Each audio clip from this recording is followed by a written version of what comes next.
what starts as emotionally, it will manifest physically. It's true. Be patient with yourself.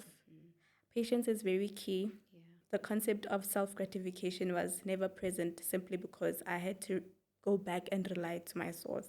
With self gratification, God will tell you, like, do this, and you will say no and still continue with that. My dad passing away, okay, my dad passed away. Then shortly after that, my mom was sick for a very long time. She got worse.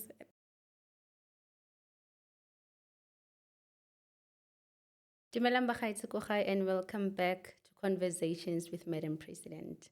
Happy 2026 and I wish you a blessed and prosperous one. And of course, we are still here, telling stories of hope and possibilities with an agenda to radicalize and revolutionize our way of thinking into arenas of solutions and timeless strategies to make impact. And today, I brought you. I'm actually happy. I'm actually happy to announce to you that we have Palesa Tsotetsi in the house. Palesa, welcome to Conversations with Madam President. Thank you. The first lady to grace us with their presence. I always have gentlemen here. But yeah, 2026, you started with a bang. Yeah. How are you feeling? I'm good. I'm blessed to be here. Feeling very excited, very happy. So yeah. I can imagine.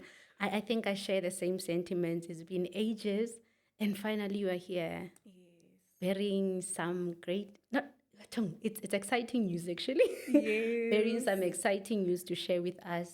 You are here to share your gift with us, and I'm so honored to be sitting here with you because I believe that young people out there will learn from you. Yes, that's so How is true. Palesa doing today? Who is Palesa? Where are you from? And what are you here to do? Oh, well, Palesa, I'm Palesa Tsotetsi. So I was born in Dobsonville, Soweto. That's where I grew up. I was raised. And then I matriculated in 2017, finished school in 2017. And then in 2018 till 2021, I was doing my studies at Wits University. That's where we met. That's where we met. And even during like pursuing my studies, which was in health sciences, as you know, I was still writing, right? So yes, I was writing as well, just trying to push my book, and I was just balancing the two. Which year was that? This was in 2020 and 2021. So you already started Yes. writing. I would like to know that because you're going to get into the process of writing, because it's not an easy one. It takes time to birth something great. That's true. And sometimes you can be done with it, but the timing is not about you. Thank you, Palesa, for sharing your background with us. And we are here today to specifically discuss your book because I believe there's so much that we need to hear about the journey of writing the book. In 2020, 2021, what was happening? How did you come to a decision that I am writing a book? Okay. So background story is that I'm a firstborn daughter, right? So, and you know how in Black families, what does that mean, right? Whereby I had been always pouring out from a very young age. So at that time, I was like, I need to do something for Palesa because it was me as a person, so much was demanded from me. And I felt like I wasn't really pouring so much into myself. So I was like, okay, what can I do with my talents that will still pour back into me and make me feel better? Right. So I was like, okay, God has given me this gift, which I had started exploring around, I think, 2014, 2013. So I was like, okay, let me go back to writing and see if am I going to feel better. Then I did. Then I was like, okay, this is a book. I'm now intentional. I'm not just writing for writing or, for the moment, but actually I'm creating something great to make myself feel great as well. So that's when the journey started, 2020, 2021. Then I collected poems and it would be a random journey, like with the writing or the poems, they would come randomly. I wouldn't sit down and plan. And I feel like that's God's way of talking to me. So I was like, okay, this is it. God is in this, So that's the journey. 2021, I finished. 2022, then I started pitching to publishers and like, okay, here's my book. And then, Then I published 2023. Yeah. How did you get to the point where you say, I'm done with the book, I can share with the world? I think I just knew. Like, I just knew, like I knew in my heart, like I've shared so much, and now I'm confident to now share it with the world. And I remember even during my dad's passing, I would refer to the book and edit it, and I'm like, okay, now like I'm very sure about this because it's making me feel so much better, and there's a difference in my heart whenever I read a random page on the book. I feel so much better. So that's how I knew. Although I feel like a book like this is never really finished because a poem would mean something to me and mean something else to the To other someone person, you know. else. It's true. So that's how I knew. I just knew. I asked that question deliberately because we are both authors. Yeah, Yes. so I thought maybe I'm crazy, Anna. The process is not the same. Because sometimes we hard on ourselves to say, you know when it's done, because you just get that feeling and you know when it's not done. And in the process of it all, of writing, like you said, let's rather start with your firstborn journey to say, um, how are you navigating through it? And I think it's the challenge that we also go through. I'm a firstborn as well, and I think you are born with that thing where you automatically have a capacity to pour into others. But as well, if you don't take care of that, you're like you're pouring from an empty cup. We don't know how to balance. So it's like an automated characteristic we have. However, everything has got to have a balance. You pour into you so that you can pour into others. How did you get to a point? What did you see where you know what I've been pouring into? Like what happened? What transpired? Or you know what? I think I need to point more. What did you see? Or you know what? Here, I think is my breaking point. Oh, wow. Okay. So, you know what starts as emotionally, it will manifest physically, It's true. right? So, emotions, I was obviously a bit heavy. I was feeling very heavy. I was Overwhelmed. very overwhelmed, very anxious, right? But with those feelings, I now started to think that it's normal. But then I remember in the year, I think 2020 or 2021, I actually passed out twice in Sure. the same year. So I was like, okay, something has to change. It means that I'm pouring from an empty cup. And ever since then, when I'm tired, then I just voice it out or I set necessary boundaries, although it's hard because I think we are conditioned to always pour out or to make a plan. But Yeah. now, as I'm growing older, I'm like, okay, I'm not the solution every time, and it's okay. And be okay with that. And it's okay. And this thing of also trying to do everything by yourself. So I also ask for help. But that's when I saw, oh, okay, actually here I need help when I passed out. And I'm like, okay, I'm actually tired. And also these emotions are from what's happening and trying to always show up and be there for everyone while I'm also like not okay. Yes. Because I think that's the most challenging phase to be in. But yeah, Bare, there's no pruning that is easy. I mean, Yes. like just like a diamond in the making, there has to be some, toughness going on there. And it's what brings us to the best of ourselves. So in that process, you started writing to see, God, here I am, a carrier of a gift. Writing is a gift. Writing, you are foretelling moments that sometimes you haven't even lived, right? Because when sometimes you carry a book and you read a poem, it speaks to the current moment. I'm like, I wrote it a while ago. How is it then it's speaking to me now, right? It's like you are foretelling. Now I want us to speak about the carrier of the gift. The gift is state existing. We speak about the carrier to say, what kind of process did you go through as Palesa to say, I can write, right? I'm just the vessel that is being used. I'm carrying this gift.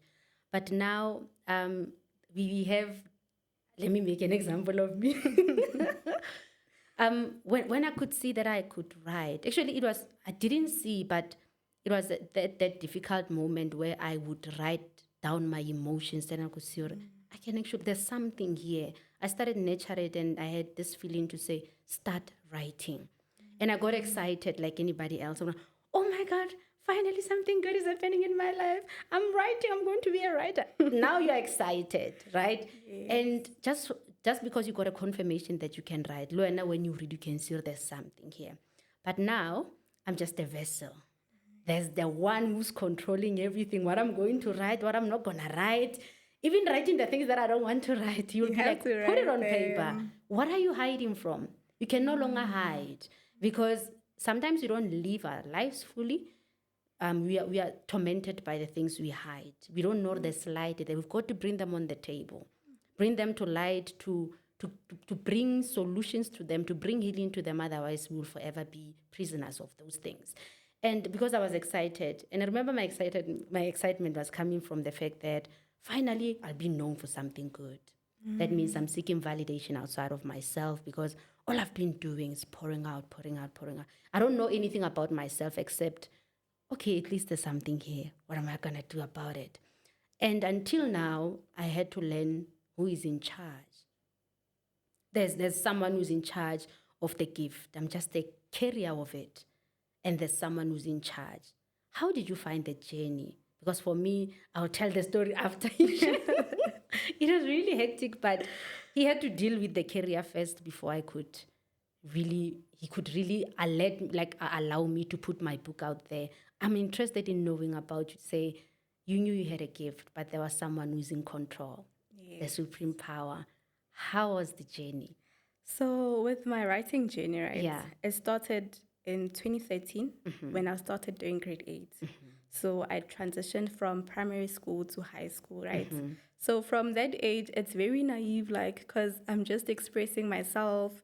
I'm sharing with my friends, and they're like, "Yo, Palesa, you can write," and they're super excited, posting on WhatsApp. It's something small, like it's not big. So carried on, I think, until grade 11, whereby at that time I wasn't thinking much of it. I had always said that I want to be a published writer. I remember when I took out my book, my other friend was like, "Yo, and you've always said, sis, Yeah. you've always said." So it was those like childlike emotions, never thinking that I want to be on TV or I want to be known, or it was never that, right? Then I remember in matric and first year, so this was 2017, 2018, 2019. I remember at that time God silenced Sure. God silenced. So I was like, okay, so now this is when I have to go back and rely on Him and ask God. Because at that time, I felt like I want to start writing again. Like, I want It was my all words to about come back. you. Yeah. And I remember I made a promise. I'm like, God, if you give me my words again, I'm going to praise you with my words. So when the writing came back, I knew it wasn't for show off or to be, I knew it was going Had a back to purpose. God. Sure. Because when He silenced me, I remember I felt so helpless, like I've been writing. So, so now, why all of this silence? So I had to like humble myself. And I feel like that's why God did that, so that I don't even make it for the world, but it's always for Him. I call that moment a process of godly matrix, right? Through which our gifts are being conceived, are being developed for us to give birth to, you know, things which will give Him praise at the end of the day. And like He said, we should be fruitful. And Yes. I'm glad that you actually mentioned that, Hore. It was all about you until you gave it purpose. You gave it back to Him to say, yes, I'm excited. And we are only human, right? We want things that will make us feel good about ourselves. But there's something that God does, like subdue. He takes you through that moment of conquering yourself to an extent that you get to understand, or it is not about you. We love success, but the way He deals with the carrier of the gift is different, because if He gives us the gift at the moment when we are not ready, we run a risk of misrepresenting Him, because we like saying God this, God that, but our character says something different. And the pruning is the most difficult things. Just subdue to say, God, here I am, conquer me, conquer the need for validation, conquer the need to be, out of your will. They need to be praised as a person. True. They need to be everywhere, even places when I'm not supposed to You're be. not called to be in, but you're forcing your way. You're forcing, because it's that thing I want to be and feel like I'm doing something. How did it feel, Bali? Like literally in your emotions and mentally? Because I don't think you comprehended that as God is like pruning me at this moment. I wonder what really happened. How did you feel? What were your thoughts? Until you get to realize, or actually, I'm not in charge. I had to take it back to him to say, Father, this gift is yours. Yes. I will use your words to praise you. But before that, I want to know how you felt. Maybe someone is going through the same process and thinking, Yeah. I'm giving up. But they don't understand it's part of the process. I remember during my quiet season, I just felt sad because obviously, we as people, we use outside things to define us, right? So I was like, okay, I'm feeling sad. Is this still my purpose? What is my purpose? You understand? You start questioning yourself. But then in that season, I learned that I need to rely on God. So the more you rely on Him, the more He shows off. And I feel like with what I've explained earlier, that I'm a firstborn daughter, Yeah. it was his time of showing love to me and not me pouring out. Because I feel like even now with this book, it's like pouring out still. So it Yeah. was like, Yeah. let's be patient. Let me nurture you. So I had to accept that sometimes your quiet season is your time with God, meaning that He wants to nurture you. He wants to reassure you that He sees you, He loves you, and you don't need to be anything else or anything fancy. So I feel like during that season, I learned that I might have certain titles, but I'm still God's child. And sometimes I don't need to be anything, or I don't need to have a gift or a talent. Loved. I'm still loved. Like I can just be me and He will still love me, and His love will never change. So I feel like me being sad, the emotions obviously they start from being sad, and then you ask yourself, what is the lesson? Yeah. And I feel like when you learn the lesson, that you start understanding and you say, okay, this was the lesson Yeah. and I've learned it, although it was hard, but God was teaching me something. And in that season, I feel like it was so important because, life comes with different seasons. Absolutely. And that season, I'm so grateful for it because I know that no one can take God's love. And even though I would need other people outside, but I'm still validated by Him and loved by Him. That was an amazing journey because I know what in most cases in our spaces that we called into, we think we are in control or the timing is controlled by us. But after all, it is His gift. He borrowed it to us as carriers of different gifts. Yes. And there's someone out there who's saying, I've been writing this for years and I don't seem to finish. What can you say to them, like deriving from what you just said, to say someone out there is in the space that you were once in and they're not processing things like you are? What would you say to them just to give them that word of comfort to say, it is part of the process, but when someone says it feels like, what do you know? It's like when you have arrived, so You've already published. that's why you say those things. But what would you say to them just to give them that comfort? I would say hold on to the process. The process has a reason, and that's why it's called a process. Because I feel like with writing, it shows you who you are. So if you're struggling to finish, or you feel like maybe it's being delayed, it means that you still need to learn from that process. You haven't learned from that process. So I would say be patient with yourself. Patience is very key. It's very key because even after writing, you'd still have to publish, sell it. Sometimes it might not do well. So that's when patience comes in again. So be patient with your journey and rely on God. Don't rely on yourself, and surrender.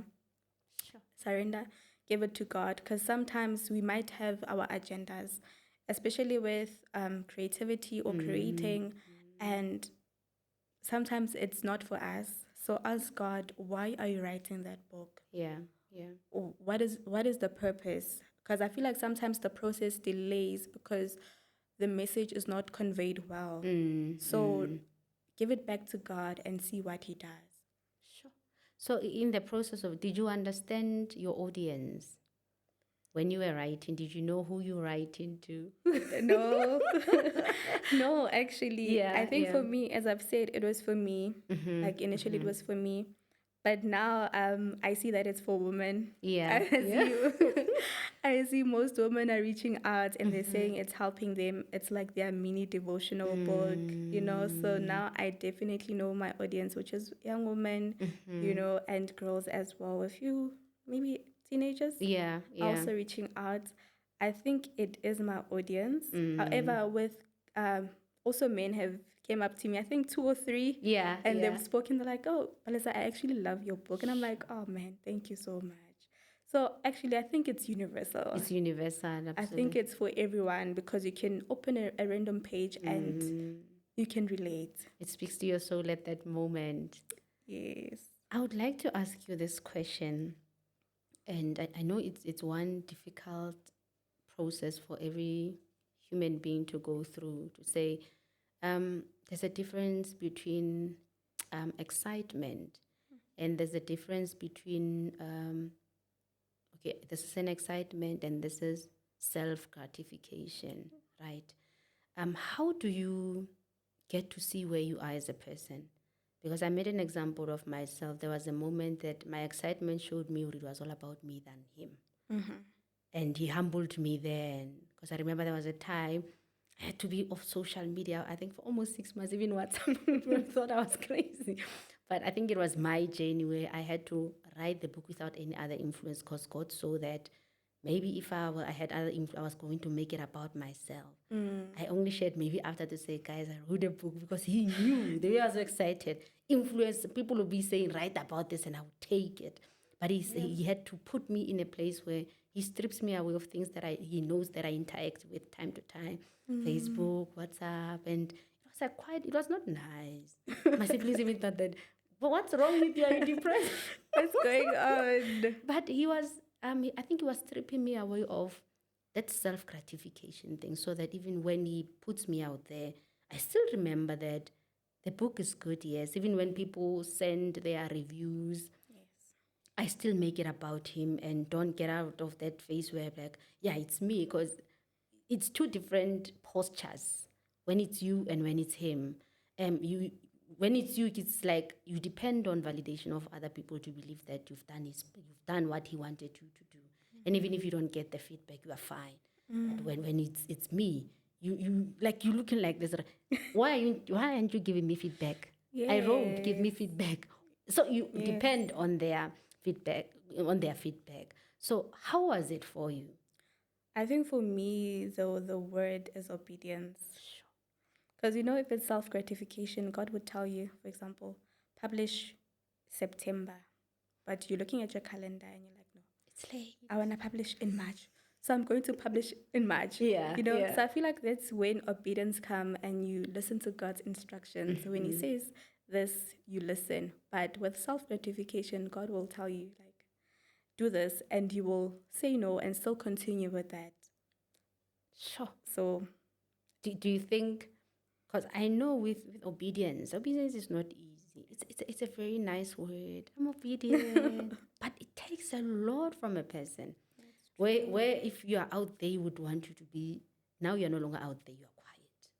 So obedience is like I'm doing the opposite of what I'm used to, and it's not easy. It is not an easy process.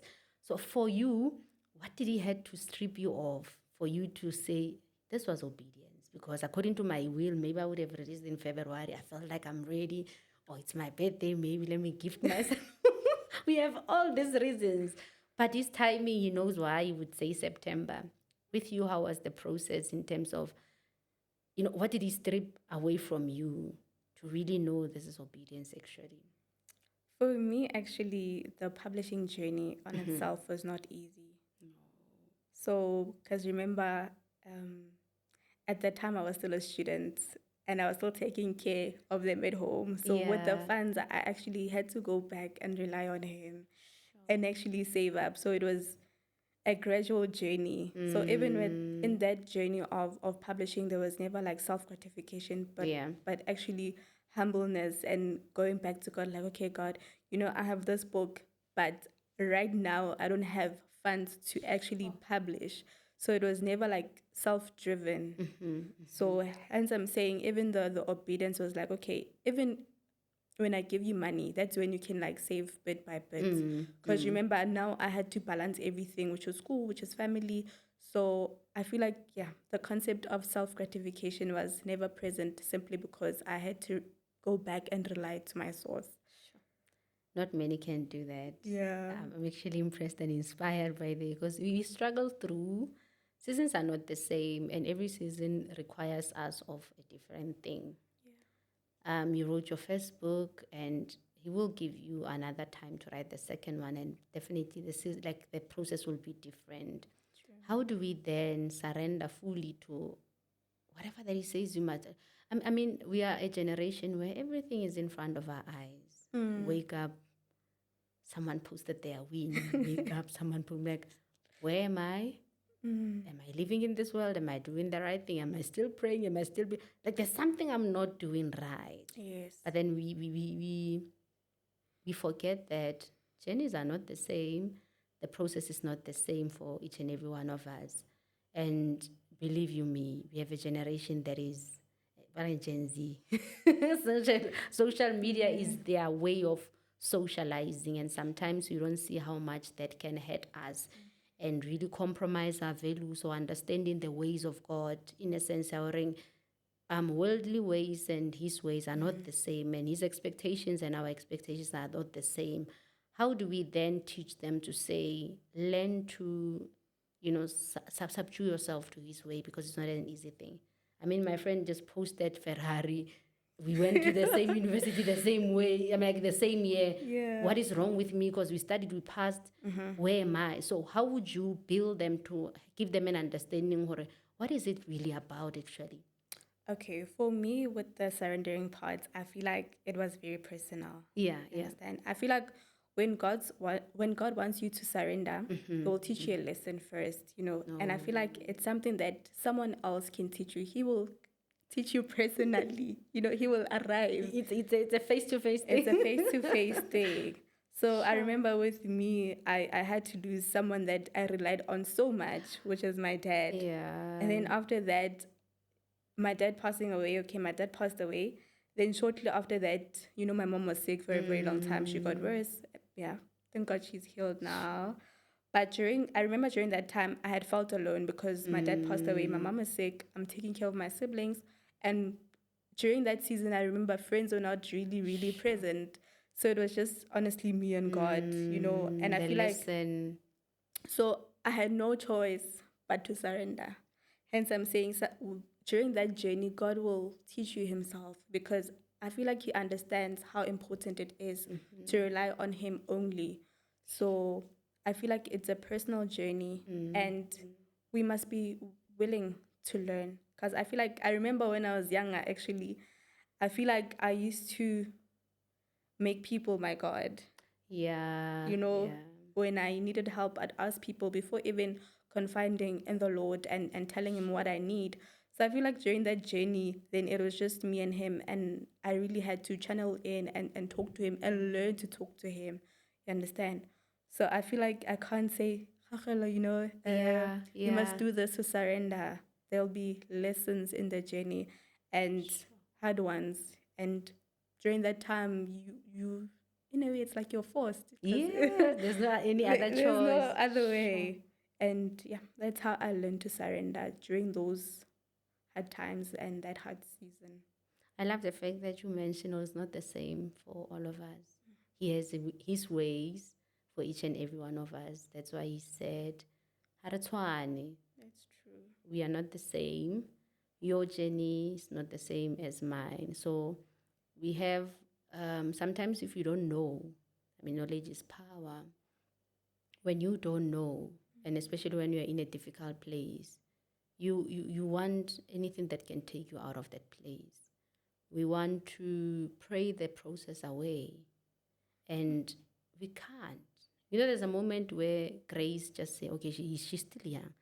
She can pray it away. Yes. But there's that moment where you wouldn't be able to pray it away because it's now or later, and later might be late because you would have children looking up to you and you would have people depending on you at that time. There's no space for that later.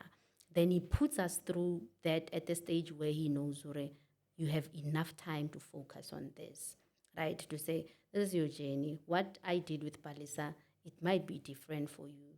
So we are literally teaching young people out there to say, it's a personal thing with your God. Don't look at next to how they do things, because you don't know the covenant with other people, or bona bana le covenant le Modimo, the agreement between them, you don't know. That's why what is required of you will always be different from what is required of others, but the principles remain the same. It's just that his ways are different, right? Because we want to we want to generalize everything now, be it faith, be it encounters, be it what. So it's just something that we need to put out there for young people, because you mentioned it, to say it was specific for me and for your journey. And I'm glad you mentioned it. Young people need to know our journeys are different. We might start now together and my different journeys, and we need to be okay with that. What made you think, or what made you know for sure, I am Palesa, I don't need to be like someone else, I have to embrace this Palesa that I am? Because from comparison, you want to like, oh, okay, this is how she is. Now I have to be bubbly. Okay. You see, so we copy characters because you see, oh, okay, she's bubbly and then I need to be. So we want to develop personalities that have got nothing to do with us as individuals, because we are called for different things. And some personalities are not good for what you're called for. So how did you learn to be confident in your skin? Wow, I think I learned this quite early, like around childhood. Yeah. So a typical example would be, I have a cousin who's 2 days older than me, let's say, right? Whenever we used to go play, I would want to go home earlier than the other kids. So I'd always like want my own space and be in my own space. So I was never a social butterfly. Yeah, Like it yeah. never happened. Although I am bubbly, Yeah. but being all over the place was never, me. Even primary school, I was always a nerd. People knew Palesa is with the books. Wherever she is, it's either after school at the library or at home studying. So I've always been known as a quiet girl who likes her books. I've always been in my skin. And I feel like even growing up like that, people recognizing who I am, then it made me feel comfortable.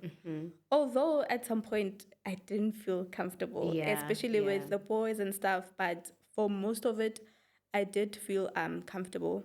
And I feel like even now, in my 20s, that's when I'm most comfortable, because I've learned to actually accept myself, because I'm realizing there's character and there's personality. Absolutely. Right? That personality, I might be awkward a bit, but I feel like character will come through the most. And I feel like now as I'm old, I'm like, okay, I'm actually happy. I'm happy this is who I am, and it actually paid off. Because I feel like at a certain, like when you're younger, you'd obviously want to fit in. Yes. At some point, I did want to fit in, like dress, very, The way you feel comfortable. like, how it is, Yeah. like, because even body, you would want to show off, be like the others. And I did go through my share of that. I won't lie. I was a cool girl at some point. Yeah. But then I think with when you grow up, you actually go back to who you really are. So I feel like, yeah, that's the journey, basically. Yeah. Yeah. I had to ask that because a writer, you're a teacher. Yeah. Generations to come will be reading your word and wanting to know, who is Palesa? Are you comfortable in your skin? What are you teaching me? Because your lifestyle, your conduct, your character will speak for you.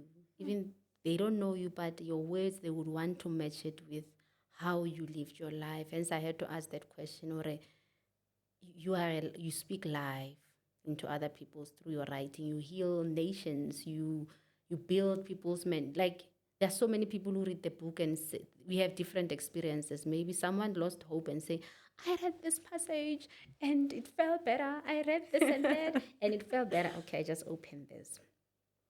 I would like you to explain, what space were you in when you wrote this part? They tried feeding me to the wolves year in and year out. But I am still here. I am still standing. Oh, wow. That's a powerful statement. Oh, wow. Please explain. What is it that you went through? Because, like, this is the wolves, like, they are so year in and year out. Let me highlight.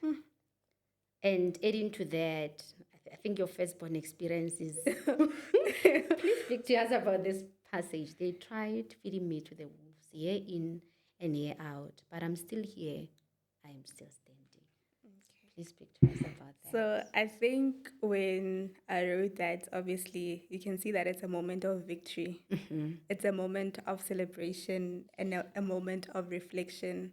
Like, okay, over these years growing up, because I remember even growing up, my mom wasn't really working. Yeah, So yeah. financially, obviously, I wouldn't be like other kids, right? Then varsity it's even worse because remember, now there's socialism, Sure. now there's how you look, you know. So it's A obviously certain way, you dress a certain way. bona. Sure. You understand? So obviously, with that financial gap, I would feel lost. You understand? I'd feel lost, feel sad, feel depressed, right? Of place. Out of place, right? And then that's number one. Number two is even during that season, I was still expected to show up for my family. Even during that season, like I was still trying to figure out my studies Yeah, on like yeah. what makes me happy as a person, what should I do as a person. So I remember when I wrote that, I looked back on those moments like I've been having this hard journey, but finally I'm this person. Palesa. I've grown, my siblings are growing, and God is showing up for me. I'm writing my book, my studies are going well, you know. So it was a moment of, okay, you know, because I feel like, oh my gosh, I feel like, you know, when your family is struggling, or there's death, or there's poverty, or there's sickness, right? Sure. It means that it's a generational thing whereby now Repeating itself. repeating Sure. itself, meaning that the wolves, what I meant by the wolves is that Those patterns. those patterns and the enemy, right? That, you know, because obviously the enemy wouldn't come there by himself. He would obviously send people like where there's like dysregulation all over and thinking this is happening, that's happening. So it was my moment of victory. Okay, like the wolves, they They tried. tried They using your tried. weakness You to know? like, as an opportunity to devour you because they knew Palesa needs this. And for Yes. me to win her, I've got to use this because they know the battles that we're fighting. Yes, they tried. Even like derailing me from my path or distracting me, but I still stood strong. So it was a moment of victory. Like I've stood strong. I stood strong, and I'm here, and I was strong, and I'm making it. So it was that moment. So it's true when they say the battles you are constantly fighting, right, is the opposite of what God has for you. For an example, we fight in poverty, but God said, I called you to be abundant and fruitful. And they will literally fight to tooth and nail to make sure you remain in poverty. You don't get to live in the promise of abundance that He spoke upon your life. And I think this touches me differently. There are many women struggling maybe with sickness, and they don't know peace. There are many women who and men out there who feel like, I think I'm going crazy, I lost my purpose. But now that you said it, you're giving me a different perspective to say, now maybe it's time to sit down and really plan for this battle. Be intentional about this Equip battle to say, yourself. yes, to say, if I'm fighting poverty, what's the opposite of poverty? How do I get there? What was the promise that was made in the word to say, God only spoke about abundance. He said, I will bless you. And He doesn't bless you with your blessings only, but the blessings starting from the promises that He made for the people who were before you. That's how far they come from. And that can only mean abundance. Now, how do we sit in the word and fight this battle intentionally? Because sometimes we get lost. We don't know how to fight. We know it's a fight, it's a battle, and it's a battle, it's a fight for most black people. Yeah. To say poverty has been one thing that has humiliated a black family. Poverty is one thing that has swallowed many dreams. Poverty is one thing that has devoured so many men who had great great destinies, and women who had great destinies. They are swallowed by many things. You are saying, now I'm still standing, and it can only be by grace. There are those who cannot stand. And maybe going back, sure, you just made me realize that to say, as Palesa, in the journey of continuing to fight these patterns in your family, in your bad bloodline, what comes to mind in terms of being intentional to say, we just discovered this is how we need to fight? Because this is hard. Wow. It's personal Yeah. again, right? It's personal Yeah. again because I always think of my identity, right? Meaning from my name. Okay. What is Palesa? What does Palesa mean? Palesa is a flower. That I'm a flower, but I'm also a seed. That I'm a seed of greatness. And where it was dry once, now it's blossoming, right? So I always take that with me that wherever I'm going, it's supposed to be beautiful. Meaning that even my bloodline, because I'm here, It has to speak to that and show that. everything now is beautiful because I've arrived. And because I've arrived, my ancestors and God will give me, and my lineage will give me the strength to fight this. You understand? Sure. So I feel like it's very personal, whereby you have to ask yourself, like, okay, who am I? Like, what is my name? What does it represent? What does it represent? What did my ancestors do? Sure.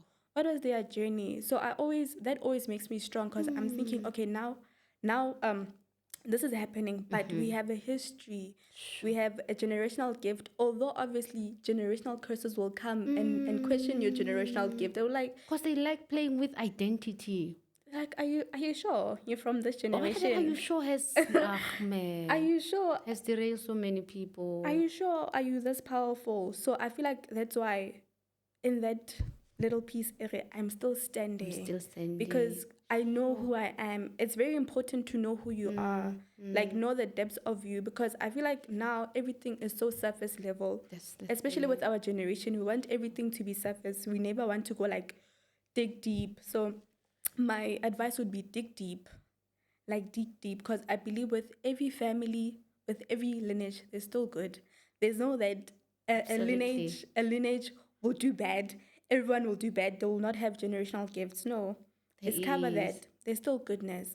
And I feel like when you allow yourself to be a vessel, like, okay, my people did this, and now it's the modern world. Obviously, it will change itself, but I'm willing. And I remember, I believe with generational gifts, it's God's blessing. Absolutely. Right? Meaning that when you allow yourself to be a vessel, God will also come through for you because now you continuing the legacy. The good thing that they represented. Exactly. And obviously God gives you generational gifts to bless him. So that's how he will bless you, you know. So if you are struggling maybe with poverty or anything, just know that your lineage was once good. And maybe it's about time that you lean on and understand your lineage. Maybe that's also your generational gifts. And maybe we've been looking or knocking at a certain door. It's not our door. It is not. And I remember I had a moment with God, and he's like to me, Palesa, everyone is trying to be the same. And that's why now there's a lot of, Copying. poverty or like not blooming or blossoming. Oh. Because now we're trying to copy, do this. Okay, someone is doing this, I want to do it. But That's why you lose it. did God call you to do that? No. You understand? So I feel like leaning on then will open doors for you because now you knocking at the right doors. And remember knocking, I usually compare it as digging. Yes. Looking for that diamond. It's not digging and getting it immediately. I think we need to emphasize on it. We will continue to dig until we represent the brilliance and the righteousness that God spoke into our bloodlines. Yes. Because he spoke it, Isaiah 60. I love that scripture. And I think every time when it gets hard, I have to stay in the promise to say, in my digging, it may be hard. Sometimes I don't see, I'm not progressing as I wish to, but there's a promise. There's a word that at the end of the day, we shall be an army, a generation that represent his brilliance and his righteousness, because it's there, it exists. And we shall continue to dig until we get there. So it's a continuous journey. It never ends. But I'm glad that you are conscious of the fact that, Hore, you have to do this and you can't be like anyone else. you've got to embrace who you are because your calling cannot be like someone. And the reason why you are blooming, you are digging where you're supposed to be digging. Yes, You are I'm not digging where it rooted. looks easy. And yeah, you are where you are supposed to be. And that's your superpower. And before we end, I think time is not on our side anymore. And the conversation is just getting, sure. You need a round two. Yeah, it needs that. It needs that. And I believe that there's more birthing that you're still going to do in terms of writing. And what would be your word to young people, especially, let's say, firstborns? They need so much grace. Oh, my God. Like, I think most people who are struggling with identity crisis is firstborns, and for so many reasons, because I think things come to you first to question, are you sure? Yes. Huh? And it Yes. makes you question your identity. Or maybe I'm not doing things right. If I do this way, things will get better. What can you say to firstborns out there who are busy digging and believing, or man, there is gold here, and we shall stand in the promise until we live Okay. in the promise? Yeah. So my words would be hold on tight to God's promise. Even though it might be tough, but it will come through. So that's my word, that just hold on. Hold on. It might take time, but God's promises will be fulfilled. What does hold on look like? Someone Hold on. Like okay, I hold know on. it's best. And now in my imagination it's Yeah. actually wrestling. Sure. You know, when you wrestle with God, because sometimes you would want to leave, but then He would pull you back. So it's you like wrestling. Wrestling, Like absolutely. you are holding on. It's hard to hold on as a firstborn, but you are still fighting. So I think it's, yeah, how I understand it is, Wrestling. yeah, So there are days that will be good. There are days that won't be good. But you still run to him and say, Father, I don't know who I am. Now I don't even know who I can't even recognize myself. Who am I? I think it gets to that level because it's really a wrestling, because now it's a war beyond just your flesh. It's war that you have to fight with those voices that keeps questioning. And remember, a human mind wants to see evidence for it to believe or something really exists. true. And when that time has not yet arrived, that wrestling happens. Are you sure, God, that you said this and that? Are you sure? Why untshehisa ka batho? I think we need to be honest about the reality of the process or holding on. There are so many It's not days you'll easy. question. There are so many days you feel good and you feel like, oh, okay, I made progress here. And you will feel disappointment. I think my thing is you will feel disappointment a lot, and you will feel like you're being delayed. So hence the word hold on. Hold on to see the goodness of it. Sure. Hold on to see the goodness of it, and be strong. Be strong, be firm. And we don't have the capacity to be strong by ourselves. I think we Yes. also need to say, we don't know who we are. Let's figure ourselves in God's presence, man. We have friendships, yes, and they're good. But the figuring it out, I think the most powerful, the most safest place, not powerful, but safest place to be would be in His presence. Because you are figuring yourself out. I am. What can I teach you? Exactly. Exactly. What are you going to teach me? Because we are still figuring ourselves out. So I think that's just the word we need to put out there to say, in the figuring out, make sure you are in the presence of the one who knows it all. That's true. Because I can figure out and think I'm telling you and advise you, but it has got nothing to do with your destiny. But when we learn to develop hearing and understanding, we're okay. Your advice is not an instruction but counsel. So sometimes that I can apply I still it. need to take it to God and be You like, know? is this Is it that? correct? Do I need to do Sure. this? I think that's the only way we can survive. I needed to put it out there. In the hustling, guys, in the presence of the one who knows it all, because we don't know everything and we're still struggling, but it's better and it's safe to struggle in His presence because He knows us better than anyone. Bali, your butterflies and waterfalls. Oh my God. Let me just read this preface for them and let's say goodbye to our viewers. This is a reminder that even after moments of hating, of bleeding, remember to return to yourself and welcome yourself back home. You need to reach that downfall when you think it's the end of the world, only for you world to begin. Sure. I see you through your pain, your bruises, and your traumas, through your head and still bleeding. I see you through your bitterness and anger, through your times of lack and darkness, in the waterfall and flow of the river, in the crashing waves of the ocean. I see you in the hues of the sunset and sunrise. I see you for who you are, for who you were, and for who you are becoming. I see you in every circumstance. I see you in hardship. I see you in all. I still see you through it all. I think it summarizes what you just spoke about, It to does. say, in the hustling, it won't be easy. We need to still see ourselves even in those moments of weakness, of anger. Let's figure it out in God. Thank you for this beautiful gift. Your last words to our viewers before we close. God loves you. Your family loves you. And you matter. You are important. And you have been gifted with the greatest talents. Even though sometimes you don't feel like it, but someday you will, and the days will get better. Sure. You matter just as you are. In your brokenness, in your traumas, in your weakness, you matter. And yeah, I think our victory is in His presence. That's all I can say. Thank you so much, Palesa, for gracing us with your presence.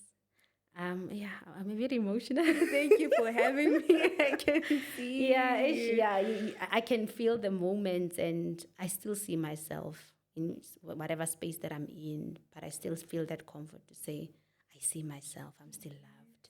And even in my weakness, God is still there. In my wins, He's still, in every moment He sees. He doesn't love me when I'm thriving, or I'm in my moments of victory, in all circumstances. Thank you so much, guys. Please don't forget to subscribe. And until next time, with so much love, Madam President.